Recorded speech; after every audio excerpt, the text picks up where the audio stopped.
Hi friends, എല്ലാവർക്കും പുതിയൊരു വീഡിയോയിലേക്ക് സ്വാഗതം. രാധിക വന്ന് അച്ഛമ്മയോട് ചോദിക്കും, വിശാലും പാർവതിയും കൂടെ എങ്ങോട്ടാ അമ്മേ പോയത്? ഞാൻ ഇങ്ങോട്ട് വരുമ്പോൾ അവർ രണ്ടാളും കൂടെ കാറിൽ പോകുന്നത് കണ്ടല്ലോ. അപ്പോൾ അച്ഛമ്മ പറയും, അവർ ഔട്ടിങ്ങിന് പോയതാ രാധികയെ. ഓ, അത് കൊള്ളാലോ, ഹണിമൂൺ ട്രിപ്പ് ആയിരിക്കും അല്ലേ? അപ്പോൾ അച്ഛമ്മ പറയും, അതൊന്നും എനിക്കറിയില്ല. ഇത് വിശാലിൻ്റെ പെട്ടെന്നുള്ള തീരുമാനമായിരുന്നു. ഞാനും അതിനെ സപ്പോർട്ട് ചെയ്തു. അപ്പോൾ രാധിക പറയും, ഏതായാലും വിശാലിന് പാർവതിയെ കൊണ്ട് പുറത്തേക്കൊക്കെ പോകാൻ തോന്നിയാലോ, അത് തന്നെ നല്ല കാര്യം. അപ്പോൾ അച്ഛമ്മ പറയും, ഗോപി ഇപ്പോൾ വല്ലാത്തൊരു പേടിയിലാണ്. പേടിയോ? എന്ത് പേടിയമ്മേ? അപ്പോൾ അച്ഛമ്മ പറയും, ഗായത്രിയെ കൊന്നവൻ ജയിലിൽ നിന്ന് റിലീസായ കാര്യം ഞാൻ ഇവനോട് പറഞ്ഞു.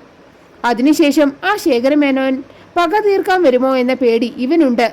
ചന്ദ്രശേഖർ മേനോനെ കണ്ടുപിടിച്ച് അയാൾ എന്തിനാണ് ഗായത്രിയെ കൊന്നതെന്ന് എന്നുണ്ട് അവന്. ഗോപിക്ക് മാത്രമല്ല, എല്ലാവർക്കും അതറിയണമെന്ന് ആഗ്രഹമുണ്ട്. അപ്പോൾ രാധിക പറയും, ആ ശേഖരമേനോൻ പക തീർക്കുന്നത് ഗോപിയേട്ടനോടാവില്ല, മറ്റു പലരോടും ആയിരിക്കും. അതുകൊണ്ട് പാർവതിക്ക് ഒരു മുന്നറിയിപ്പ് കൊടുക്കുന്നത് നല്ലതാണ്. ഇവരുടെ ഈ സംസാരമൊക്കെ പ്രതാപനും ശേഖരനും മറിഞ്ഞു നിന്ന് കേൾക്കുന്നുണ്ടായിരുന്നു കേട്ടോ.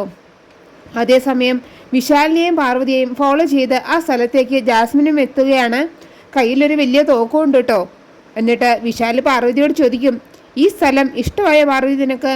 അപ്പോൾ പാർവതി പറയും, ഒരുപാട് ഇഷ്ടമായി വിശാൽ സാറേ. അപ്പോൾ വിശാൽ പറയും, ഇത് മുഴുവൻ ഞങ്ങളുടെ സ്വത്തുക്കളാണ്.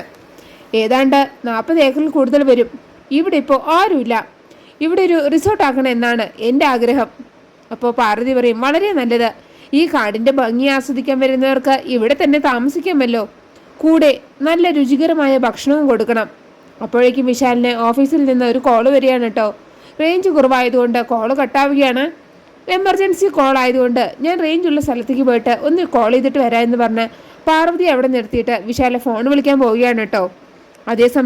അതേസമയം പ്രതാപം വന്ന് പ്രഭാവതിയോട് പറയും, അമ്മയും രാധികയും ഗോപിയളിയനും എല്ലാം ശേഖരൻ ജയിലിൽ നിന്ന് പുറത്തിറങ്ങിയ കാര്യം അറിഞ്ഞു കഴിഞ്ഞു ചേച്ചി.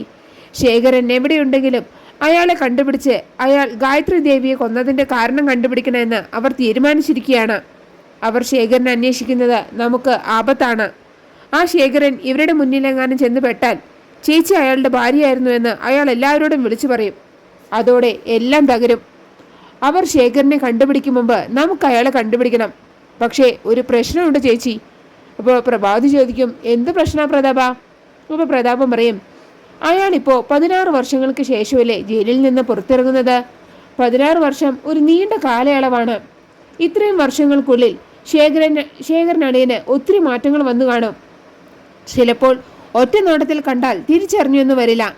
ആളെ ഐഡന്റിഫൈ ചെയ്യാൻ ബുദ്ധിമുട്ടാണെങ്കിൽ കണ്ടെത്താൻ കുറച്ച് പ്രയാസമായിരിക്കും. അപ്പോൾ പ്രഭാവതി പറയും, അതിനൊരു വഴിയുണ്ട് പ്രതാപ. പോലീസൊക്കെ ചെയ്യുന്നത് പോലെ ഒരു ചിത്രകാരനെ വിളിച്ച് ശേഖറിൻ്റെ വിവിധ ചിത്രങ്ങൾ വരപ്പിച്ചാലോ? അത്തരം രേഖാചിത്രങ്ങൾ കയ്യിലുണ്ടെങ്കിൽ അത് വെച്ച് ശേഖരനെ കണ്ടെത്താൻ നമുക്ക് സാധിക്കും. അതൊരു നല്ല ഐഡിയ ആണ് ചേച്ചി. അപ്പോൾ പ്രഭാവതി പറയും, എന്നാൽ എത്രയും പെട്ടെന്ന് നീ ഒരു നല്ല ആർട്ടിസ്റ്റിനെ കണ്ടെത്തണം. അയാളെ ഈ ജന്മം ഇനി ആരും കാണരുത്. അയാളുടെ കഥ അവസാനിപ്പിക്കണം. അതേസമയം പാർവതി വിശാൽ വരുന്നതും കാത്ത് അവിടെ ഇരിക്കുകയാണ് കേട്ടോ. അപ്പോൾ ജാസ്മിൻ അവളുടെ നേരെ തോക്ക് ചൂണ്ടി കുറച്ച് ദൂരെ മാറി നിൽക്കുകയാണ്. എന്നിട്ട് മനസ്സിൽ പറയും, ഈ കാട്ടിൽ വെച്ചാണ് ഗായത്രി ദേവി മരിച്ചു വീണത്. ഗായത്രി ദേവിയുടെ ചോര വീണ ഈ മണ്ണിൽ തന്നെ നിന്റെ ശവം വീഴും എന്ന് പറഞ്ഞിട്ട് വെടി പൊട്ടിക്കുമ്പോഴാണ് പാർവതി പെട്ടെന്ന് അവിടെ നിന്ന് മാറുന്നത്. അതുകൊണ്ട് ആ വെടി പാർവതിയുടെ ദേഹത്ത് കൊണ്ടില്ല കേട്ടോ. അത് ഒരു ചുമരിലേക്ക് പോയി തറക്കുകയാണ്. ശബ്ദം കേട്ട് പാർവതി അവിടേക്ക് നോക്കുന്നുണ്ടെങ്കിലും ഒന്നും കാണാത്തതുകൊണ്ട് പാർവതി അത് കാര്യമായി എടുക്കുന്നില്ല. അപ്പോൾ ജാസ്മിൻ വീണ്ടും തോക്ക് പാർവതിയുടെ നേരെ ചൂണ്ടി വെടിവെക്കാൻ തുടങ്ങാണ് കേട്ടോ. അപ്പോഴേക്കും പെട്ടെന്ന് ഒരു വലിയ കാറ്റ് വരികയാണ്. അത് ജയ വന്നതാണ് കേട്ടോ. എന്നിട്ട് ജയ പാർവതിയോട് പറയും, നീ ഒരു നിമിത്തം പോലെയാണ് പാർവതി ഇവിടെ വന്നത്. നീ എൻ്റെ കൂടെ വാ, ഞാനൊരു കാര്യം നിനക്ക് കാണിച്ചു തരാം എന്ന് പറഞ്ഞിട്ട് ജയ പാർവതിയെയും കൂട്ടി അവിടെ നിന്ന് പോവുകയാണ്. ഇത് കാണുമ്പോൾ ജാസ്മിൻ വിചാരിക്കും, ഇവളിത് എങ്ങോട്ടായി പോകുന്നത്?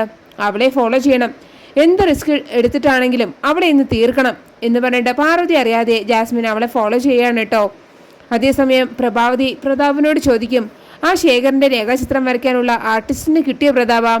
അപ്പോൾ പ്രതാപം പറയും, ഞാൻ ഒരാളെ കണ്ടുപിടിച്ചിട്ടുണ്ട്. അയാളിപ്പോൾ ഇത്തിരി ബിസിയാണ്.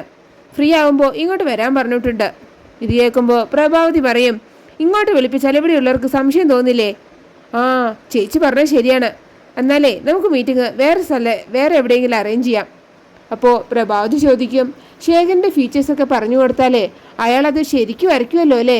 ഒട്ടും സംശയം വേണ്ട ചേച്ചി, ശേഖരൻ്റെ ഏത് കോലത്തിലുള്ള ഫോട്ടോ വേണമെങ്കിലും അയാൾ വരച്ചു തരും. അപ്പോൾ പ്രഭാവതി പറയും, എല്ലാ തരത്തിലുള്ള ഫോട്ടോ വേണം നമുക്ക്.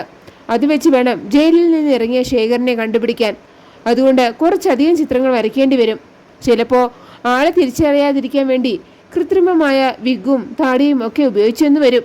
ചിലപ്പോൾ ഇന്ത്യൻ സിനിമയിലെ കമൽഹാസന്റെ പോലെ ഒരു വൃദ്ധൻ്റെ വേഷവും അയാൾക്ക് കേട്ടാം.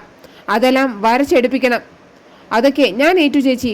ഇവർ ഈ സംസാരിക്കുന്നതെല്ലാം രാധിക മറിഞ്ഞെന്ന് കേൾക്കുന്നുണ്ടായിരുന്നു കേട്ടോ. ഇത് കേൾക്കുമ്പോൾ രാധിക മനസ്സിൽ പറയും, ഇനി ഇവർ അന്വേഷിക്കുന്ന ശേഖർ ഇവിടെ താമസിക്കുന്ന ചന്ദ്രശേഖരനായിരിക്കുമോ എന്ന് പറഞ്ഞിട്ട് അവിടെ നിന്ന് പോവുകയാണ്. അതേസമയം പാർവതി ജയയോട് പറയും, നമ്മളിത് എങ്ങോട്ടാ പോകുന്നത് ജയെ? ഞാൻ വിശാൽ സാറിനോട് പറയാതെയാണ് വന്നത്. എന്നെ കാണാതായാലേ വിശാൽ സാർ പേടിക്കും. അപ്പോൾ ജയ പറയും, നിന്നെ കാണാതായാൽ നിന്റെ ഭർത്താവ് നിന്നെ അന്വേഷിച്ച് വന്നോളും. നീ ധൈര്യമായി എൻ്റെ കൂടെ വാ. തിരിച്ചു പോകുമ്പോൾ നിങ്ങൾക്ക് രണ്ടുപേർക്കും കൂടെ ഒരുമിച്ച് പോവാം. ഇപ്പോൾ നീ എൻ്റെ കൂടെ വാ എന്ന് പറഞ്ഞിട്ട് ജയ വീണ്ടും നടക്കാണ് കേട്ടോ. പുറകെ പാർവതിയും പോകുന്നുണ്ട്. പിന്നാലെ തന്നെ ജാസ്മിനും ഉണ്ട് കേട്ടോ. പാർവതി ഇങ്ങനെ നടക്കണ കാണുമ്പോൾ ജാസ്മിൻ വിചാരിക്കും, ഇവൾ ഈ തനിയെ സംസാരിച്ചുകൊണ്ട് എങ്ങോട്ടാണ് ഈ പോകുന്നത്? ഇവിടെ വെച്ച് ഇവളെ തീർക്കണോ അതോ അവസാനം പോയ സ്ഥലത്ത് വെച്ച് തീർത്താൽ മതിയോ? ഏതായാലും കുറച്ച് സമയത്തിൻ്റെ ഉള്ളിൽ ഇവളുടെ കഥ ഞാൻ കഴിക്കും. അപ്പോഴേക്കും വിശാൽ വന്ന് പാർവതി അന്വേഷിക്കുന്നുണ്ട് കേട്ടോ. പാർവതിയെ കാണാത്തത് കൊണ്ട് വിശാൽ പാർവതി അന്വേഷിച്ച് അവിടെയൊക്കെ നടക്കുകയാണ്. അതേസമയം പാർവതിയെ വെടിവെക്കാൻ ഒരു അവസരവും നോക്കി നടക്കുകയാണ് കേട്ടോ ജാസ്മിൻ. അങ്ങനെയാണ് ആ എപ്പിസോഡ് അവസാനിക്കുന്നത്. നിങ്ങൾക്ക് എൻ്റെ റിവ്യൂ ഇഷ്ടമായാൽ മറക്കാതെ എല്ലാവരും ലൈക്കും സബ്സ്ക്രൈബ് തന്നതിനൊന്ന് സപ്പോർട്ട് ചെയ്യണേ പ്ലീസ്.